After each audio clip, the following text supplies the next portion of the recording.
দিন ও গুলি করেছিল। তোর চামচারে একদম মাইরে ফেলাম।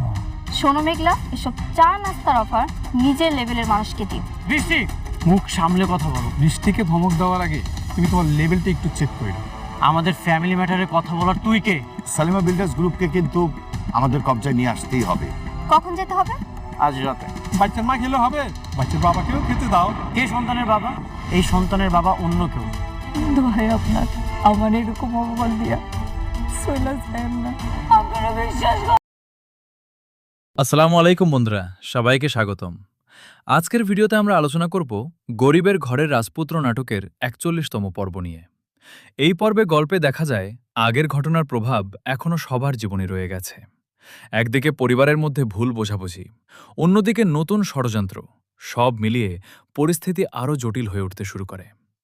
পর্বের শুরুতেই দেখা যায় প্রধান চরিত্র নিজের নির্দোষিতা প্রমাণ করার চেষ্টা করছে, কিন্তু তার বিরুদ্ধে এমনভাবে কথা ছড়িয়ে দেওয়া হয়েছে যে পরিবারের অনেকেই তাকে বিশ্বাস করতে পারছে না। তবুও সে হাল ছাড়ে না। সে মনে করে সত্য একদিন না একদিন সবার সামনে আসবেই। এদিকে পরিবারের আরেক সদস্য গোপনে সবকিছু পর্যবেক্ষণ করতে থাকে।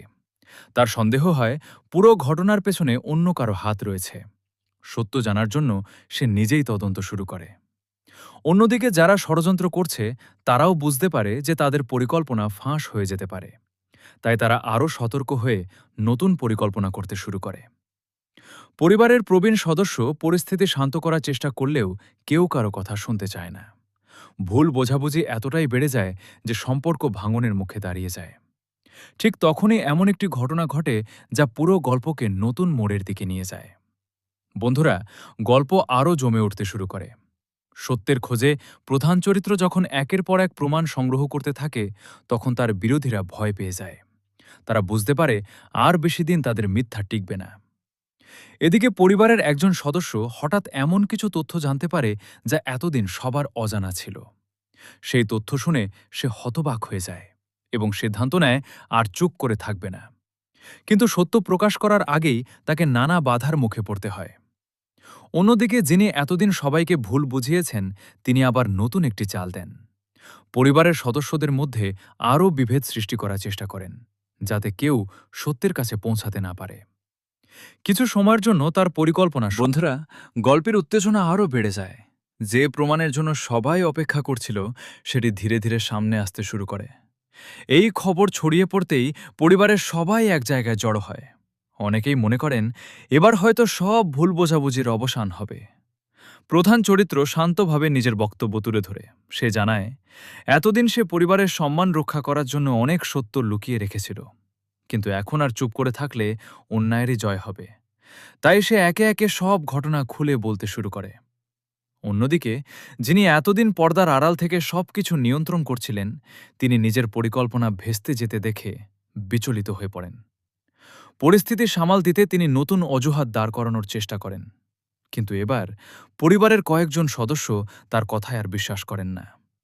এদিকে একজন গুরুত্বপূর্ণ সাক্ষী সামনে এসে এমন কিছু তথ্য দেন যা পুরো ঘটনাক্রম বদলে দেয়। এতদিন যাকে সবাই দোষী ভাবছিল, তার বিরুদ্ধে আনা অভিযোগগুলোর অনেকটাই ভিত্তিহীন বলে প্রমাণিত হতে শুরু করে। পরিবারের পরিবেশও ধীরে ধীরে বদলাতে থাকে। পর্বের শেষ মুহূর্তে নির্মাতারা আবারও একটি নতুন রহস্যের ইঙ্গিত দেন। ঠিক যখন সবাই ভাবছে সমস্যার সমাধান হয়ে গেছে, তখন একটি অপ্রত্যাশিত ঘটনা নতুন প্রশ্নের জন্ম দেয়। সেই ঘটনার উত্তর জানতে হলে পরবর্তী পর্বের জন্য অপেক্ষা করতে হবে। বন্ধুরা, গল্প এবার আরও আবেগঘন ও রোমাঞ্চকর মোড় নেয়। পরিবারের সবাই যখন সত্য জানার অপেক্ষায়, তখন হঠাৎ এমন একটি ঘটনা ঘটে যা পুরো পরিবেশকে বদলে দেয়।